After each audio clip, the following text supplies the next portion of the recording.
When we see these tensions increase, we see people react in different ways. Critics say unfairly targets Muslims based on their religion. The leader who preaches peace and harmony. The Muslim Ahmadiyya community help counter the risk of radicalization. He preaches a message of love for all, hatred for none. God Almighty desires for mankind to be united in peace and harmony.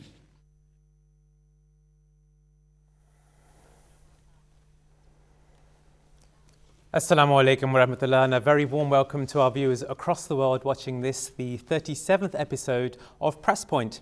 In today's episode, we'll be discussing the current situation in Pakistan, and in particular, the way Pakistan deals with its minority communities. The past few years have been witness to horrific attacks against Christians, Shias, and Ahmadi Muslims, and these attacks have been going on for many years. We'll be analysing why Pakistan has become a hotbed for extremist hatred against religious minorities and also the way forward.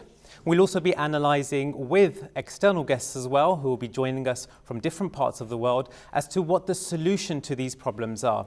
I'm joined today with my co-host Farooq Mahmood Sahib. Tell us how people around the world can contact us. I think certainly, as you've already very rightly mentioned, this show is about persecution in Pakistan indeed. And Pakistan is a main focus on today's show because recently there have been some attacks on Ahmadi Muslims in particular we'll discuss. And there's two things we should look at more closely. One thing, of course, is the role of clerics in Pakistan against Ahmadis and how they're inciting hate against them.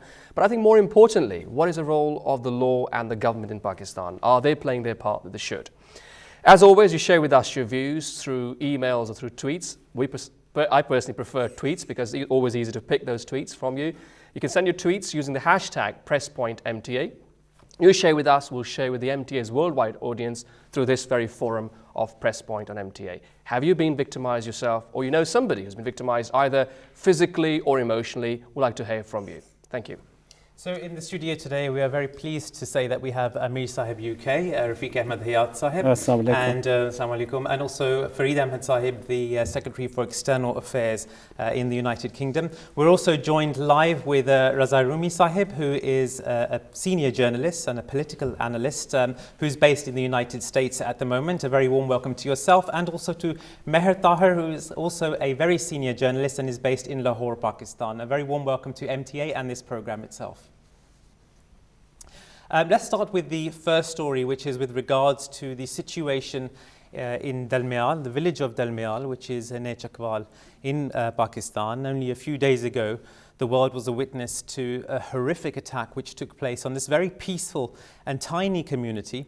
The attack took place at a mosque, and it was a pre-planned attack, and we have evidence to that effect. Farooq Sahib, let's look at some of the details of this. Yes, indeed. We've got a couple of stories here. The number of stories in the world media and in Pakistan, so I'm going to pick Pakistani media. Dawn newspaper has said mob besieging Ahmadi place of worship in Chakwal dispersed by police, and it says 1,000 people attacked, but afterwards been found out, by the way, that it's more than 2,000 people who were there attacking on that day. Then currently, of course, another story which I think is a story, but also a tweet which tells us something a bit more about this, that about this attack, it was already told to the authorities beforehand that there was an attack going to happen. It was 5th of December when a letter was written to the authorities by Jamaat's two representatives from Chakwal, who did tell the government as well as the local authorities that an attack was imminent, especially on the Eid Milad al-Nabi day of 12th December after Friday prayer, and possibly the attack could also be on Ahmadiyya worship place, as they use the word worship place, according to the law. So clearly there was a bad news given beforehand, and they were warned, but unfortunately still happened. And lastly, before we go further with the show, is a raid. Now, it's ironic against the Ahmadis, although you'd expect Ahmadis were attacked on the 12th of December. Only a week before that, on the 5th of December, it was Ahmadis who were raided. You know by who? By the CTD, which is the Counter-Terrorism Department Police of Punjab. And we just read a couple of lines, a couple of paragraphs from there, where Jamaat-e-Ahmadiyya Pakistan spokesperson Salimuddin said that the officials he said officials arrived in 3 vans, made their forceful entry into the offices of the Jamaat at Rabwa in Chinor district by beating a guard on duty. They took into custody 4 of their members affiliated with their magazines, Al-Fazl and Tariq-e-Jadid, and also booked 5 others in the FIR registered under 298B, 298BA and 298C of the Pakistan Penal Code, and also, unfortunately, under the Anti-Terrorism Act against them. Now, this is certainly quite worrying that we know 298 and 298A, B and C in particular are against Ahmadis since 1984, but this is something new that they are being booked again under the counter-terrorism law. So before we dwell any further on the incident of Chakwal, what we would like to do is to take you back to 2016 as a whole. We'll review the situation for Ahmadi Muslims in Pakistan over 2016. Let's have a look and see.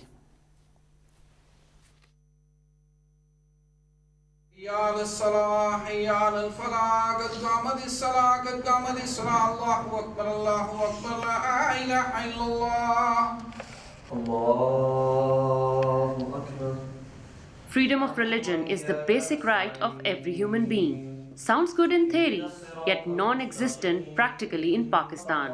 Declared non-Muslim by the country's constitution, the persecution of Ahmadis is a grave issue.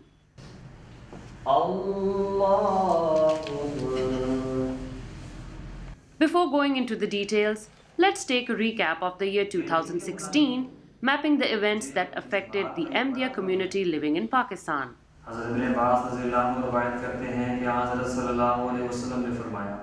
Just 14 days into the beginning of a new year, this young man named Bilal was shot dead in Rabwa by 2 unknown motorcyclists.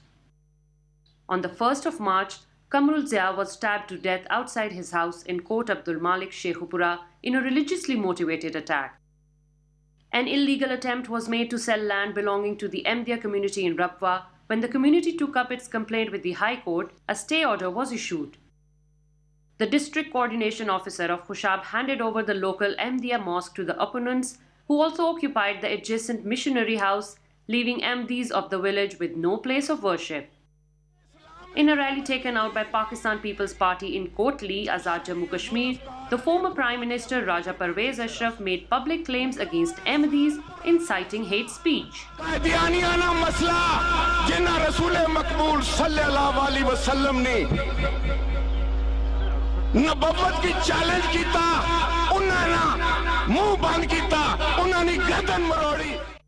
In the month of May, Daud Ahmed was shot dead outside his house in Gulzar-e-Hijri neighborhood of Karachi when 2 unidentified men on a motorcycle opened fire.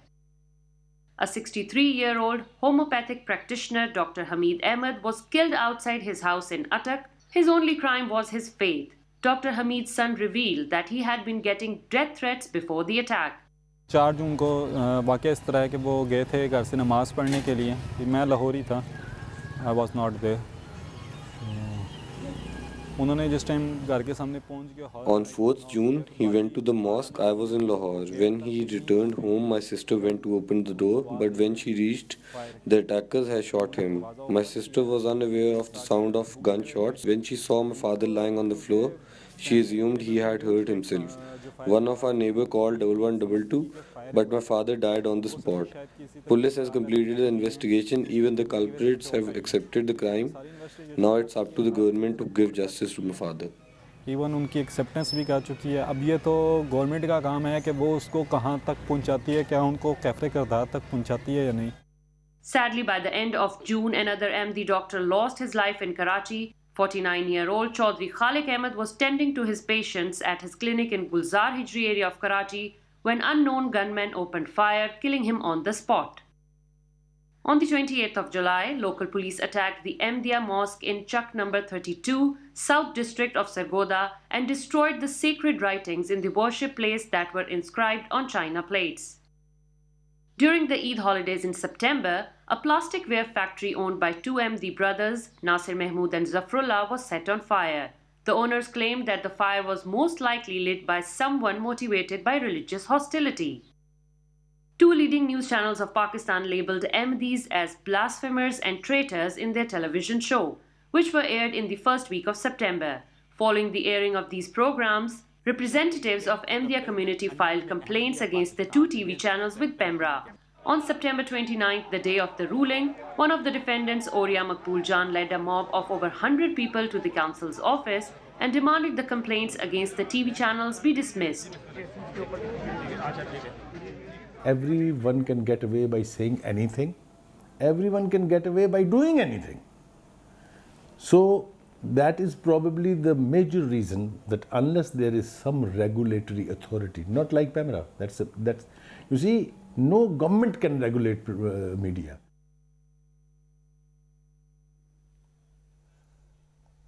So, Amir Sahib, we've just seen how 2016 has been another very difficult year for Ahmadis in Pakistan. Persecution is taking place in many different countries, but it seems to be at its height in Pakistan itself. Recently, the world has been witness to the events in the small village of Durmial in Pakistan. Tell us what's happened there. Well, from the reports that we received here, this thing had been building up for several days. And we had heard stories that there was going to be a mob that was going to attack the mosque on a particular day. And the police was made aware of this attack. And in spite of all the warnings, the police chose not to do anything on that day. I mean, there's another interesting thing is that I've spoken to some of the people here who are from that village. And they were telling me that within the village itself, the community is well respected, and the local non-Ahmadi people within the village are very friendly and cooperate with them all the time. So this crowd was brought in from outside the village, and therefore it looks like this was properly planned. It wasn't something spontaneous. It was properly planned. People were bussed into, and there were over 1,000 people who attacked the mosque. And when they came to the mosque, they forcefully tried to get in, and they eventually managed to get in. And it was only after the damage was done that the police and the army came in to restore some kind of control. But by that time, we had lost a life as well. And Fareed Saab, what's been the response of the state and the law enforcing authorities in Pakistan? Well, I think, as has been described, the action by the state in this incident was deplorable. They had forewarning, they had a notice of where and when the attack was likely to happen, even to the extent that it described the Milad al-Nabi procession, that was the likely cause and moment. Yet, despite all that, there was no protection offered to the mosque. There was no protection offered to Ahmadis. So it was only, as Amir Saab mentioned, after that damage had been done, after the mosque had been invaded and taken over by the extremists, that the police intervened and the army intervened. And even afterwards, if you look at that situation, you'd expect the authorities to offer protection and return a property to its rightful owner. In this case, the property, the mosque, has been sealed. So the Ahmadis who own that property, own that mosque, have been denied the right to worship in that mosque. So at every level, the way we see it, the reaction has been unacceptable. Also, we know that as a response, Ahmadis have been arrested. These are people who were sieged, their mosque was sieged, they were attacked with sticks, stone, there was firing taking place, and yet the innocent victims of this attack have been taken by the authorities and charged. We're waiting to see what the charge will be. Another interesting point is that in this village, most of the Ahmadis are ex-army officers. So there's not even an issue of loyalty here, because these are very loyal citizens of Pakistan. And these are very senior officers who have served at senior posts within this particular village. Most of the Ahmadis come from the army. So really, even the issue of loyalty doesn't come into this. This was all planned, and the Ahmadis could have retaliated in a big way, but they did not. And they were the ones who became the victims of the whole planned event. Let's go to Raza Rumi Sahib. Raza Sahib, thank you for coming and joining us on this program. This particular incident took place on the birthday of the Holy Prophet ﷺ, the Prophet who we know as Rahmatul Lil Alameen. Tell us how worried you are about this event, and in particular the way and the trend of persecution against Ahmadis throughout this year, and in particular the years that have gone by as well. First of all, thank you for having me on the show. I think this recent incident in Chakwal once again is a very worrying trend, because one had thought that after 2 years of national action plan in Pakistan and all the other measures that the government had announced and the military's vow to fight extremism, we still have such incidents and such stories of persecution. And the report from 2016 that you just aired confirms that. Unfortunately, the Chakwal incident took place on a day when we celebrate Prophet Muhammad, peace be upon him's birthday, and also everybody is engaged in religious ceremonies and celebrations, etc. And for a crowd to go and persecute fellow citizens, it is a bit of a shame.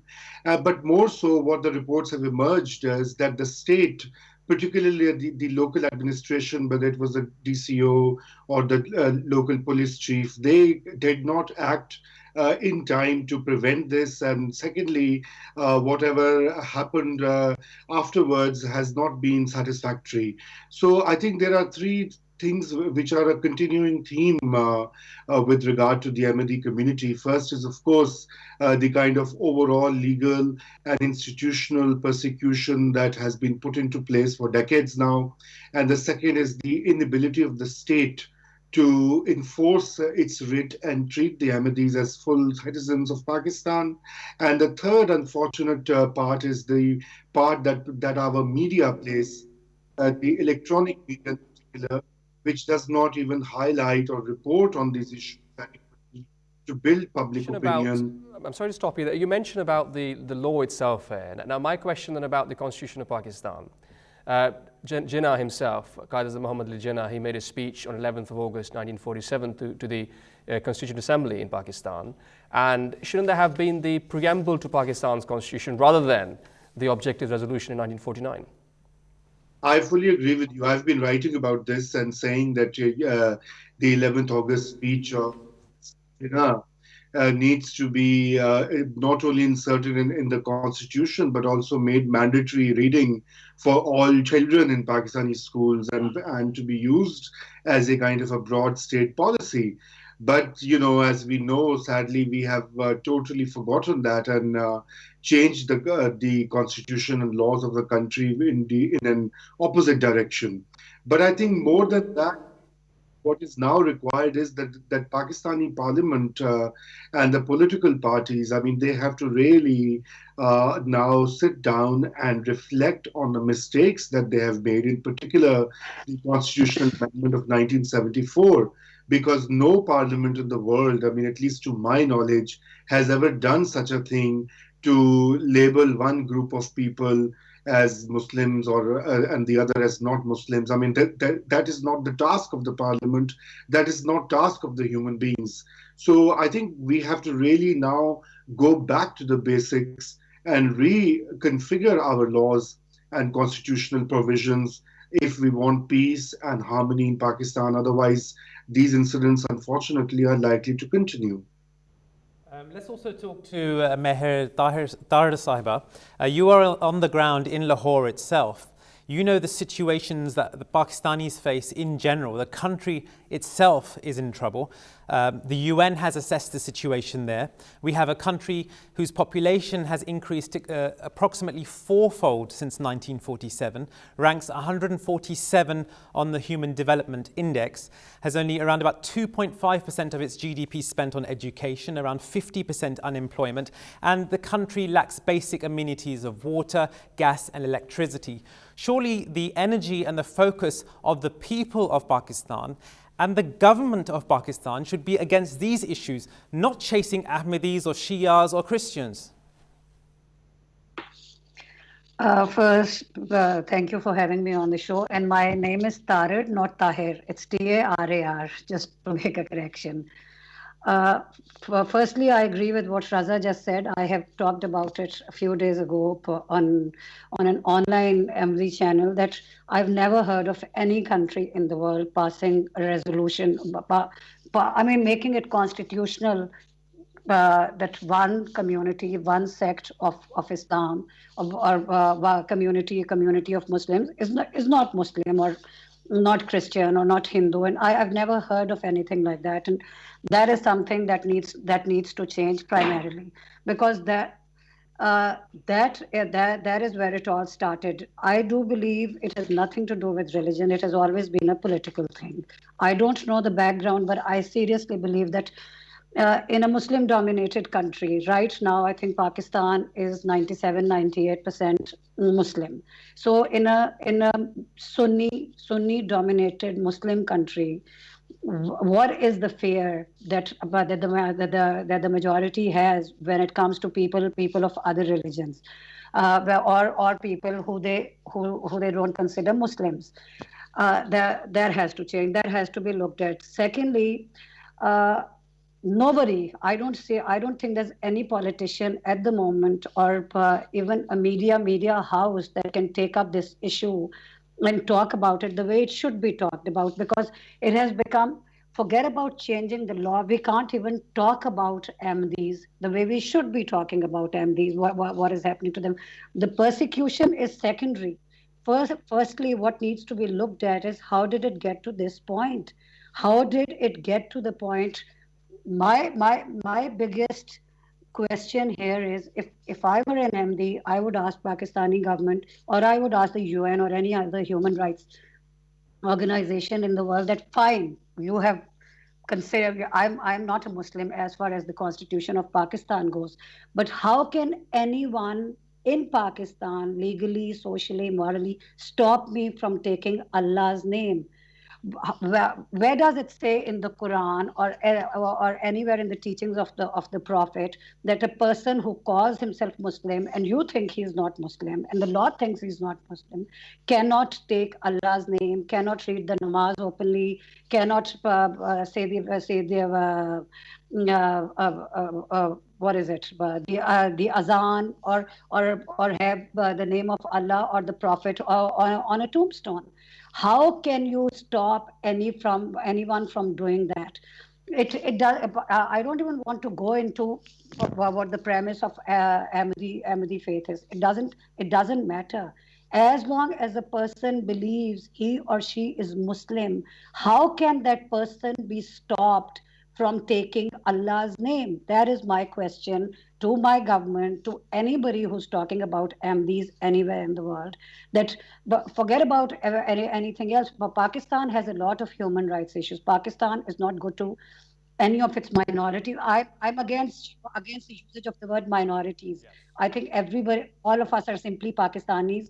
For Pakistan to divide Pakistanis into sects and say, this is a minority, this is the white part of the flag, and let's give them their rights, and we are doing them sorry, a favor. sorry, stop you. Just a quick question on that. I think you just mentioned about Pakistani law. I think 298C very clearly mentioned not just about Ahmadis not really doing things as they would like to, but also can't even pose as Muslims, and could not even injure feelings of other people in whatever way whatsoever. That's what the law, almost the law says. I'm paraphrasing. But then my question is one step further. That's going back 30 odd years. Moving on now, fast forward 2016, what's happened to National Action Plan then? You have a NAP there in place, which in fact stops people from terrorizing other people or hailing those terrorists. On the other hand, they're actually attacking Muslim Ahmadis' offices, as raiding offices as part of the campaign by the anti-terrorism department, rather than these people who hurl abuses on the streets. What do you say about that?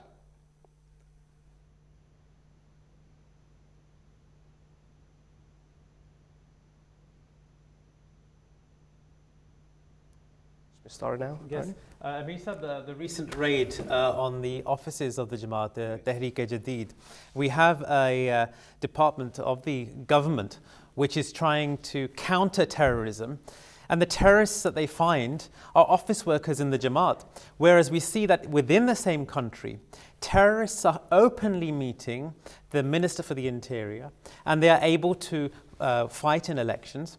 Why is it that they are using now anti-terror laws against Ahmadis? Well, you see, I think the first thing is that the whole world knows that Ahmadis are at the other end of the spectrum of terrorism, because our motto, love for all, hatred for none, is worldwide now. Everyone knows about it. So there is no possibility, you speak to any politician in this country or in any other country in the West, you will find that they will say Ahmadis are anything but terrorists. And on that basis, for the government to go and raid our offices on the basis of terrorism seems completely absurd. I think this is just a political thing that they are trying to use against the community to create some unrest within the community and to create, and we have seen this many times before, when the government has its own issues, to create some distraction. Ahmadi issue is always brought up. And unfortunately, this appears to be another of those issues that perhaps the government has its own issues that it's trying to distract the public attention from, and they have used us as a scapegoat for that. Maybe Raza Rumi Sahib can shed some light on these anti-terror laws. Raza Sahib, we've seen these anti-terror laws were implemented to try and counter terrorism. The only people that they seem to have mainly found is an 80-year-old Shakur Bhai Sahib who was arrested some time ago for selling Ahmadi literature to Ahmadis. And he is at this moment imprisoned for this, an 80-year-old gentleman. His family is suffering. We've got other Ahmadis also. He's not very well at all, and his wife is unwell, and his family is suffering. Can the anti-terrorism department within the Pakistan government of Pakistan not find terrorists? Well, evidently that is the reason. Perhaps the people they ought to be booking under these anti-terror laws.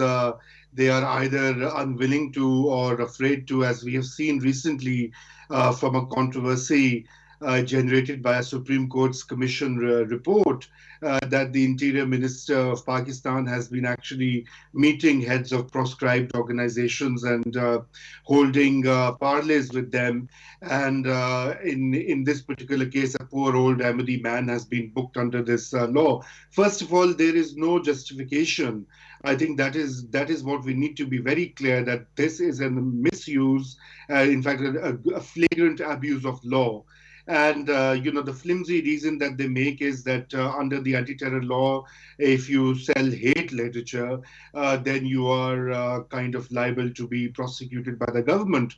But in this case, the victim is a victim of hate that is spread in the society and popularized by the media, as you already mentioned in the two cases in 2016 when TV channels labeled Ahmadis as whatever they want to, as non-Muslims and sources of shar, etc. But the real issue here is that, the courts have to play their role. Unfortunately, Pakistan's superior courts have also not been able to stand up to this bigotry. And so if somebody is booked in these laws, the court ought to strike down that particular booking of a person under these odious laws immediately.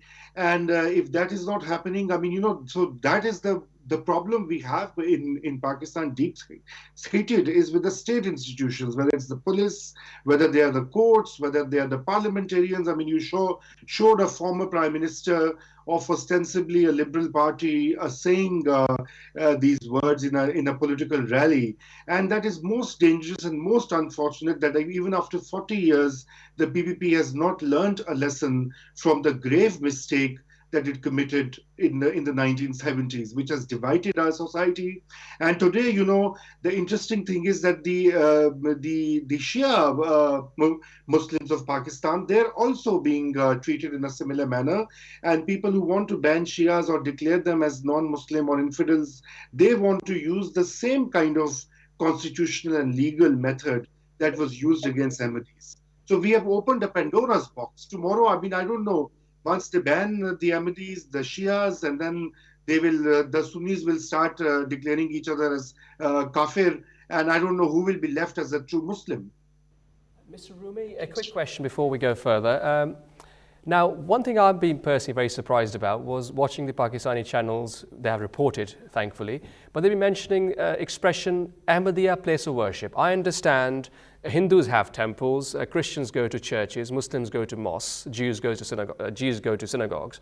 Ahmadis go to a place of worship. What does that mean? Is that place called anything?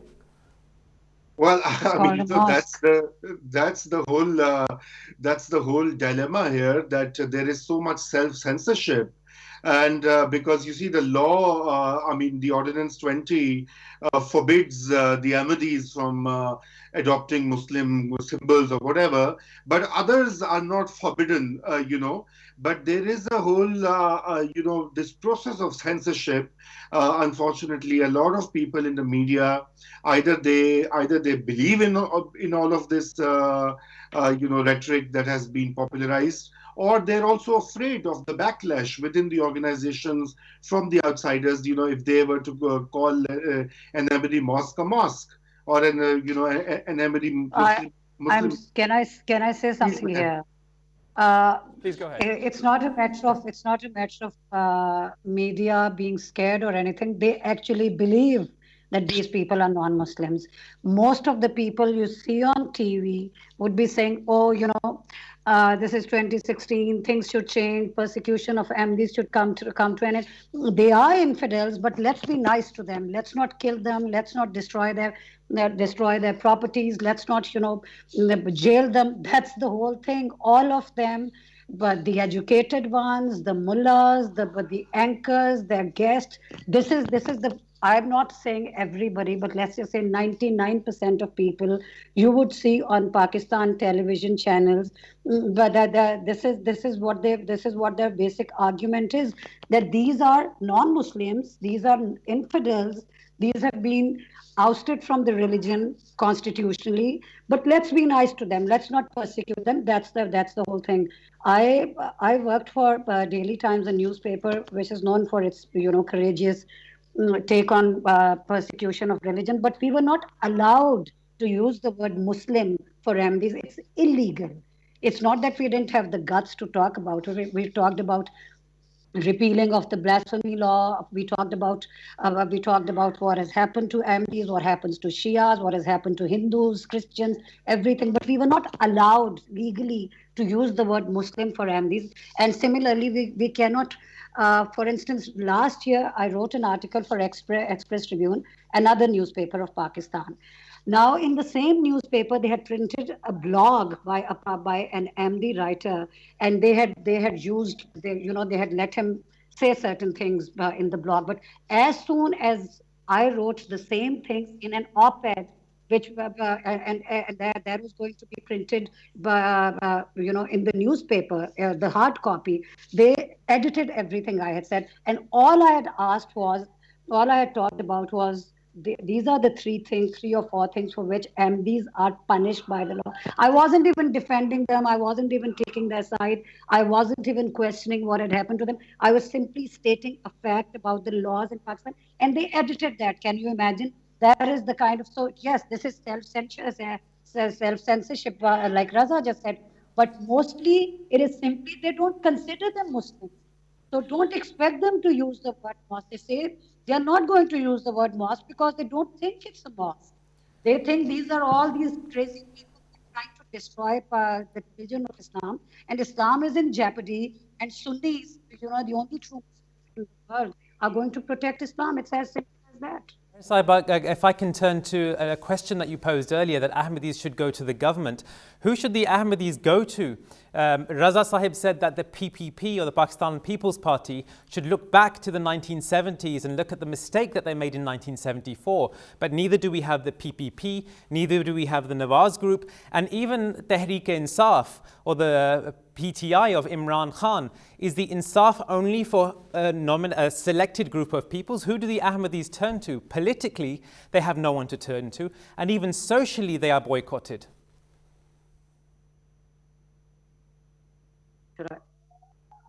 Should I answer? Yes, I mean, it's Bilawal Zardari is talking about persecution of people in Pakistan all the time. He talks about Hindus, he talks about all the anybody and everybody who's persecuted in Pakistan.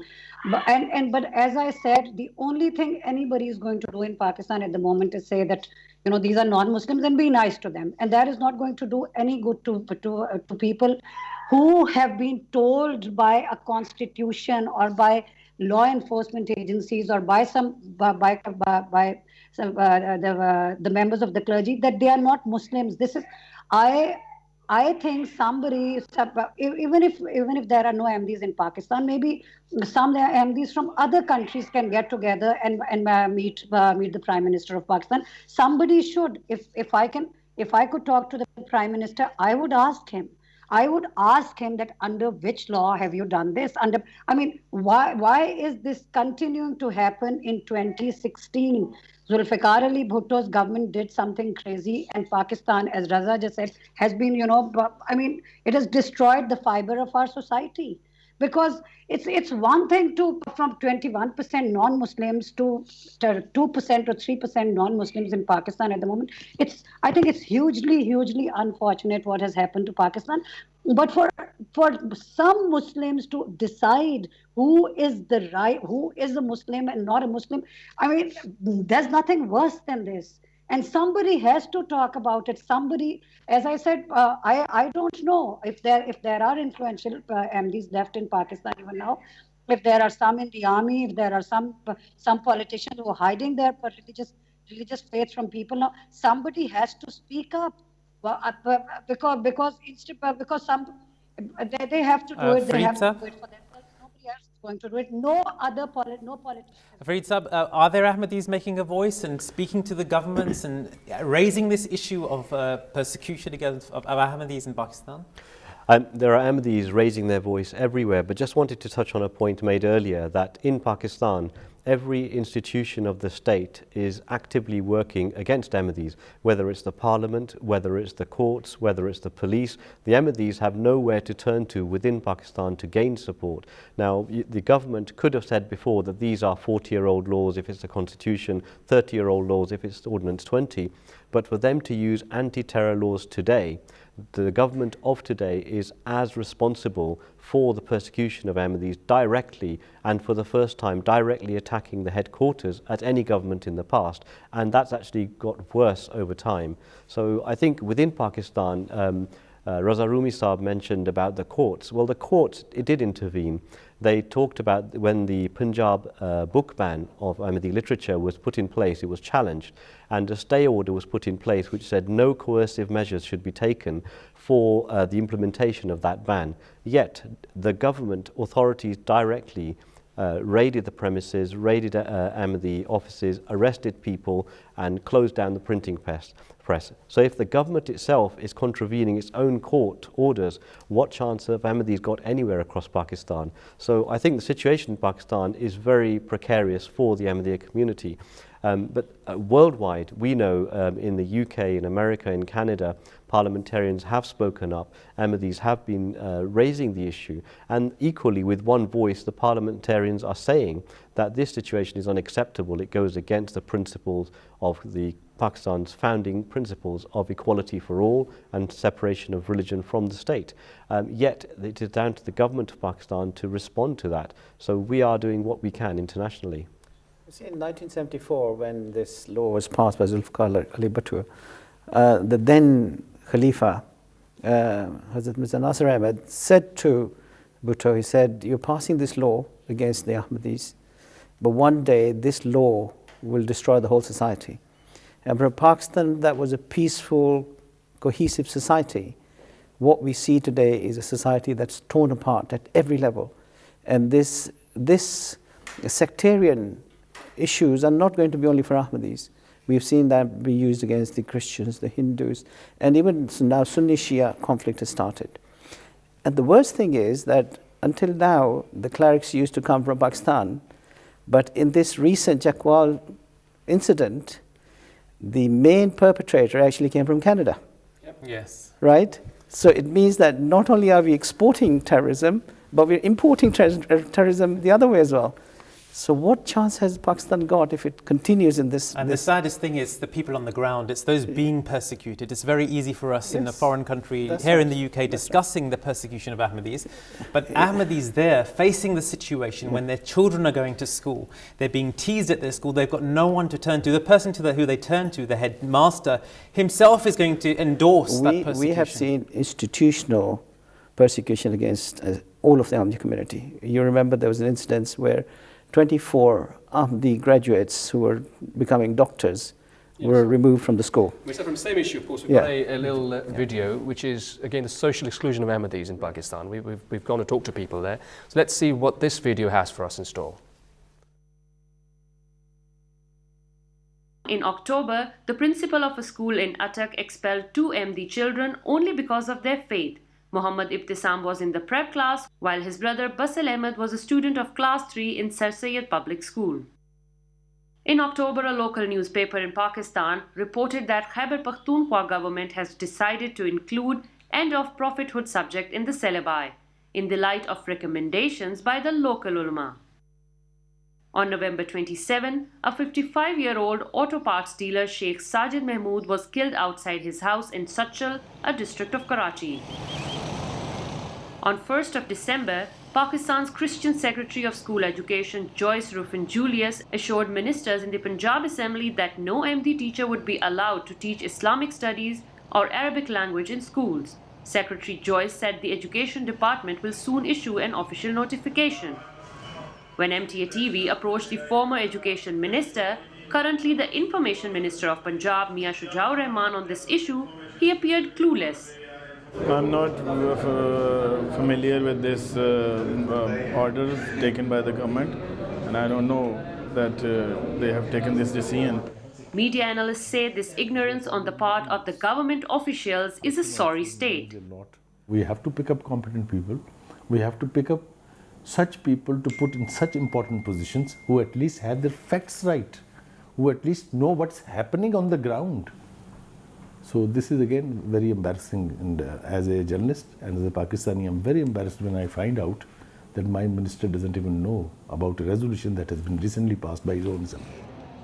The marginalization of Ahmadis in the education sector continues at all levels in Pakistan. Recently, one of the most reputed engineering university of the country, UET, redrafted its application form, forcing every student to declare that he/she is not an Ahmadi or Wahhabi. The reporting team made several attempts to reach the UET officials, but the only response we got was silence. On the other hand, Ahmadis working in the education sector are also being targeted by the local mullahs. One such example is of Sultan Ahmed, who is being forced to close down his school in Shad Bagh area of Lahore just because he is an Ahmadi. मैं as a principle as a honour एक अहमदी हूँ इस वजह से मुझे specially target किया जा रहा है I'm a target because the owner and the principal of the school is an Ahmadi. First, the local ulamas came themselves and questioned the school operations. Then they filed the report with the local police. The police came and investigated. I showed them everything as it was. Now they are trying to manipulate the school children and teachers into leaving the school. This has definitely affected the school, yet the damage is under control due to my reputation. After all this, they have not stopped the attacks.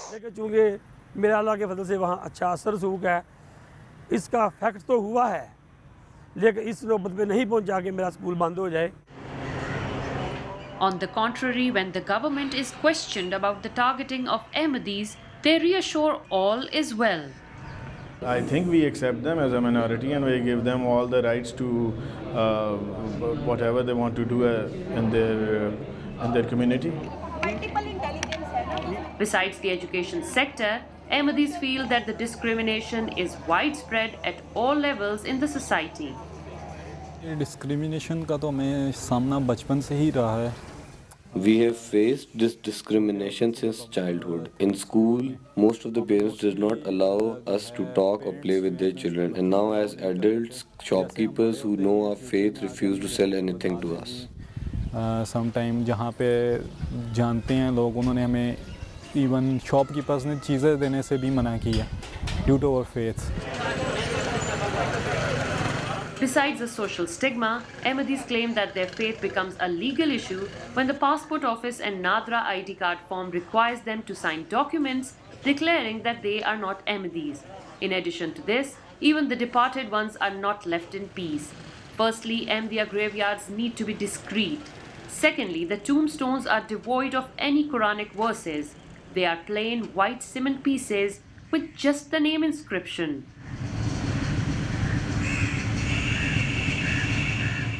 Living or dead, It seems Pakistani society lacks tolerance to the minority, not willing to coexist. The general public also has their own perception and solutions to the problems faced by the Ahmadiyya community in Pakistan. The problem comes when they don't, when they don't accept it that they are minorities, or like the borderline comes there when they say that we are Muslims and the other community says that they aren't Muslim. If somebody is an Ahmadi or somebody is not an Ahmadi, that's not anyone else's business, but apart from the person who is actually an Ahmadi or someone else who's saying that he's not a Muslim, it's not really his call to judge. It's more like it should be, in God's great earth, a case of live and let live.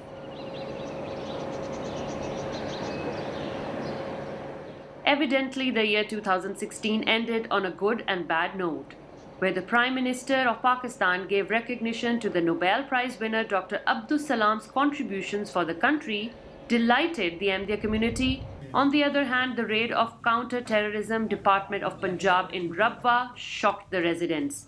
The unaware workers were beaten and thrashed, while their equipment was seized without any reason. There are elements who cannot reconcile with the fact that a person who represents a minority is given that kind of a status as a hero in Pakistan. Maybe it must have prompted somebody. So I am not ruling out the linkage, but again, I would say it's sad. It should not be this way.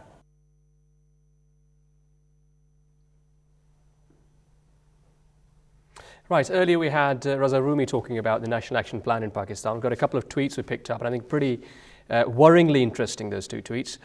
This tweet actually has got a picture of this person called Muhammad Ashraf Asif Jalali.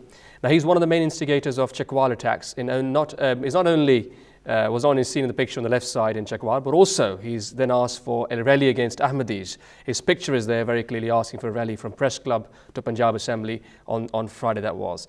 Now, Aisha Speaks Now is not an Ahmadi, but she has tweeted recently with this person's video. We won't show the video, we will keep the volume down because it's so vile and the language used cannot be played on MTA like this. But what she says is pretty eye-opening, and thank you to Aisha for showing about the National Action Plan. She's given 20 points National Action Plan list down. Plan number 9 and 10, point number 9 and 10 talks about taking effective steps against religious persecution. That's action plan that the government has to follow in Punjab. And number 11 says that ban on glorification of terrorists and terrorist organizations through print and electronic media. Now, in that case, it seems like only Ahmadis are glorifying, apparently, terrorists, which anybody in the world would laugh at. Lastly, which I think will interest many people here, Bilal Farooqi, another non-Ahmadi tweeter, he's given a tweet of this rally which it was taken out in Lahore and Karachi last Friday, in which there are a few pictures you would see. It says, to win its war on terror, Pakistan must accept Ahmadis as Muslims. Now, interestingly, the picture has a few photos being held by these people who are chanting slogans against Ahmadi Muslims. And the one photo is Mumtaz Qadri's, who's already been hanged to death by the government of Pakistan because of him killing Salman Taseer. Another picture on the right is that of Tanveer Ahmed, who martyred Ahmadi Muslim in Glasgow, Mr. Asad Shah. So now where does that National Action Plan go where you're glorifying terrorists? Does that not really mean anybody and everybody in this picture must be booked under terrorism law? That's the question we're asking based on the evidence which is on Twitter by non-Ahmadi Muslims. So let's pose the question to Raza Sahib.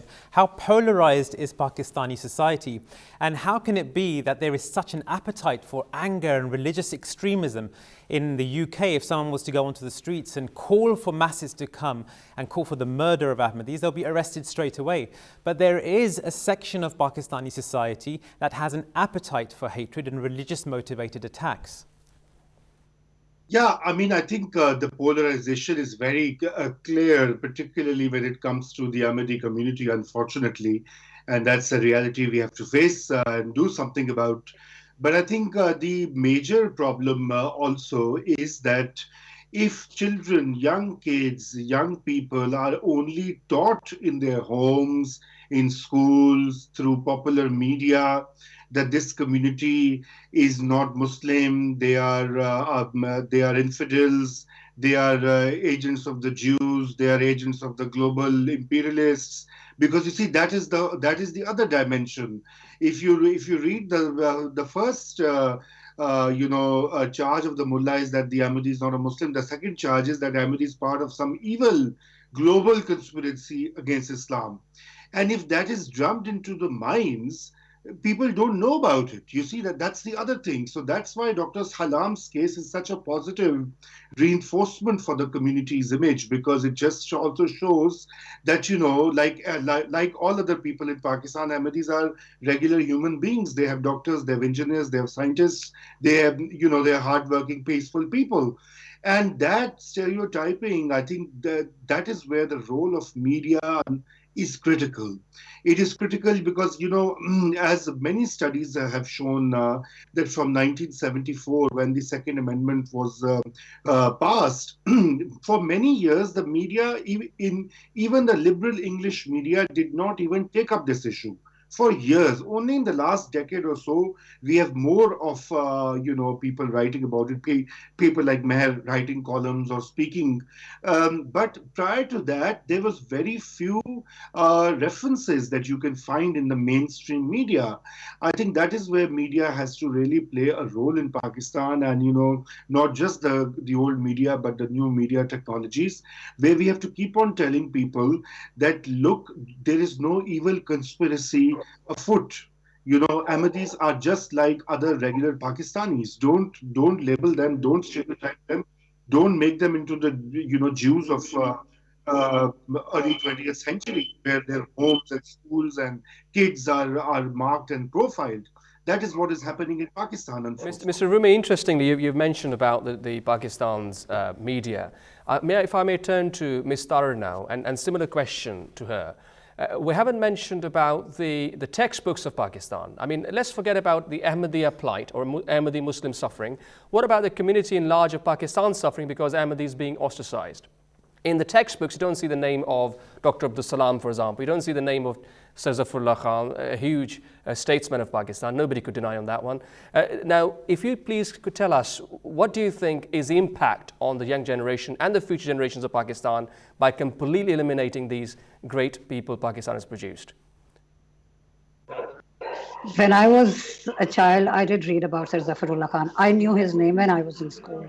Incidentally, people like us who grew up who went to school in Ziaul Haq's time, and the person who actually damaged our constitution even more and radicalized our society in a very, very, deep way. When I was growing up, I didn't really see people hurting one another because of religion.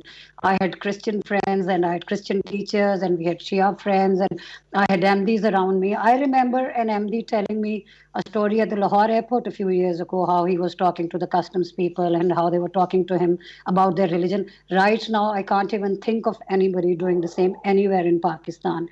So it's very strange that even though this is the time when some of us are talking about these issues, Pakistani society on the whole has become radicalized in a manner that is incomprehensible to me. I don't really understand where this has come from, but you need to understand any society that does not accept the existence of any other religion.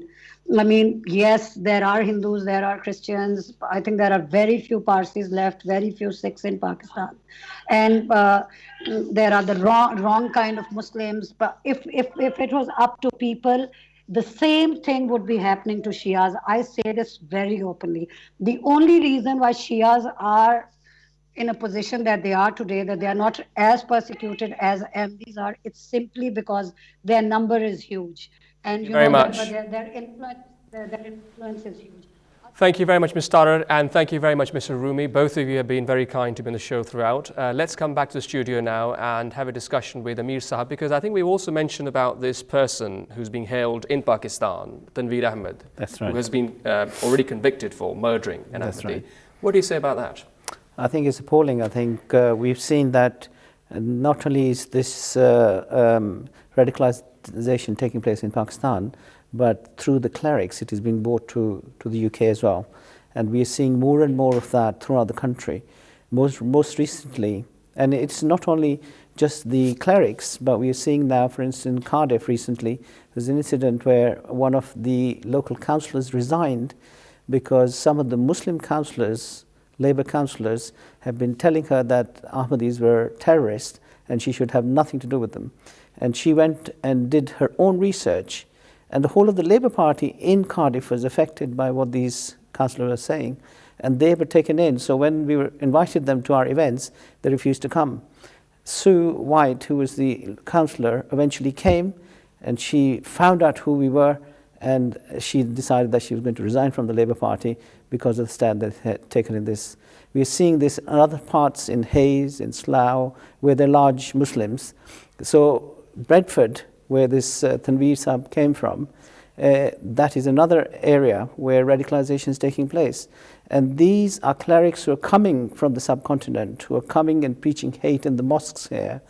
And that person actually picked it up from one of the mosques and decided to travel several hundred miles to go and murder somebody. Let me just ask the question to Raza Rumi Sahib. We heard from Pakistan earlier as well that there are many Pakistanis and many Muslims who say that all of Ahmadi, all the problems that Ahmadis face around the world, and in Pakistan in particular, will be resolved if they accept the status of being non-Muslim.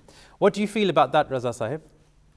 Well, I mean, I think that's a preposterous statement, forcing any person or a community or a group of people to, accept X, Y, or Z. I think religious freedom and the principle of that, which is, by the way, guaranteed by the Pakistani constitution as well, of course, not implemented, and the Second Amendment kills it, is that, it is against the universal human rights. I mean, I can't force you, you can't force me to be X, Y, or Z.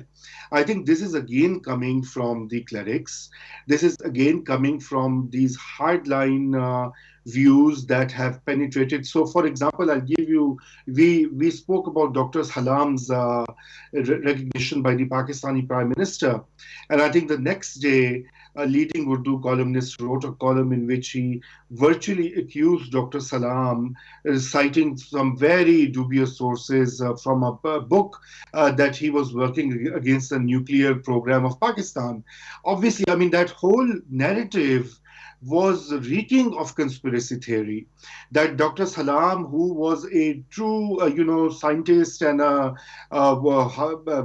globally recognized physicist, is interested in these political issues and siding with this X, Y, or Z conspiracy. I mean, that is how the denigration of the Ahmadi community takes place. And I personally feel that even for my two-bit advice to the Ahmadi community is also that the resistance to all of this, what is happening in Pakistan and elsewhere, but more so in Pakistan, it has to be a secular movement for full rights of Ahmadis as Pakistani citizens.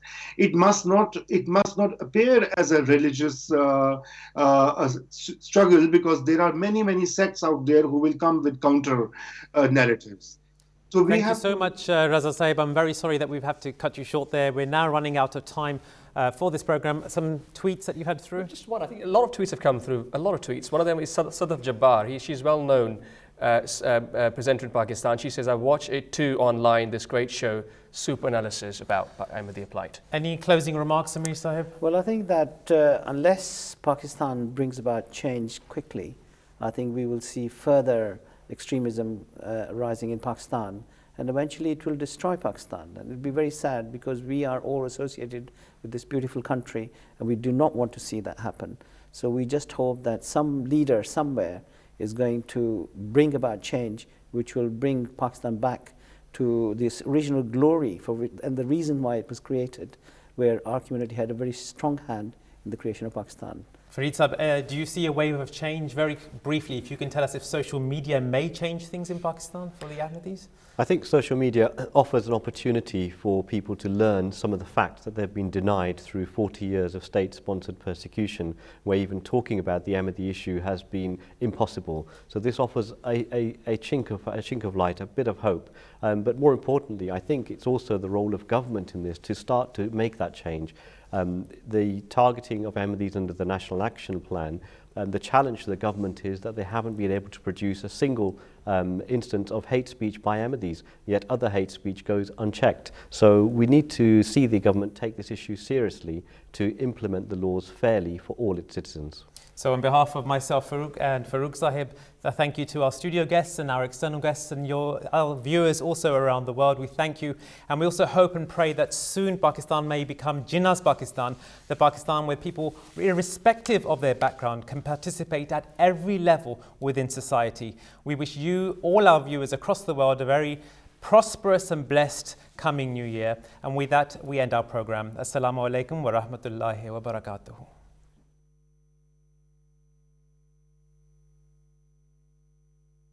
When we see these tensions increase, we see people react in different ways. Critics say unfairly targets Muslims based on their religion. The leader who preaches peace and harmony. The Muslim MTA community help counter the risk of radicalization. He preaches a message of love for all, hatred for none.